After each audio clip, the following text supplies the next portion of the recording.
Yes, John, emphatically yes. There will always be stories.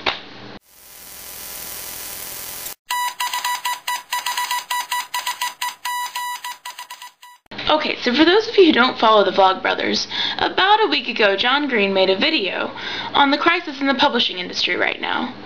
See, on December 3rd in 2008, the publishing industry went through what is known as Black Wednesday, wherein several of the large houses let go a large number of their editors and staff because they just can't keep up anymore. But the thing is, there have always been stories.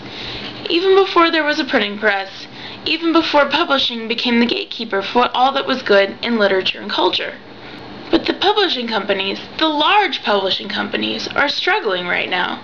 They're trying to keep up with growing markets and growing fads in literature, and they're struggling to publish more books than they can properly edit and care for.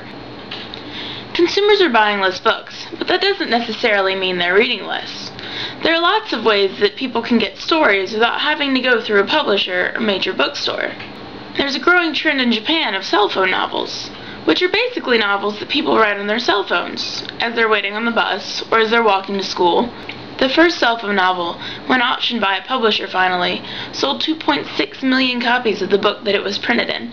2.6 million copies of something that was written on a phone as a text message. People who want to share stories are incredibly resourceful. People who want to share stories are incredibly passionate. They will get them out there however they can. They will create live journal communities to grow buzz behind them. They will paint them on the sides of walls. They will hire an airplane and skywrite it. People who write stories are likely not going to be that deterred by the fact that the big publishers can't keep up with them. They'll find ways to go around them. They'll find small houses who are capable of looking into the technology that's needed and of the different sorts of ways that you can manipulate a market.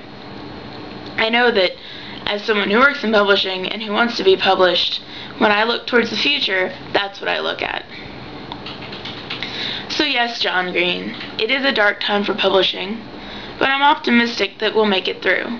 We'll always have stories, and I think that eventually, publishing will catch up with us. I'm going to put links to some of the interesting articles I've read lately in the sidebar in case anyone wants to do some more reading. And please, feel free to leave any sort of questions, concerns, or comments below the video.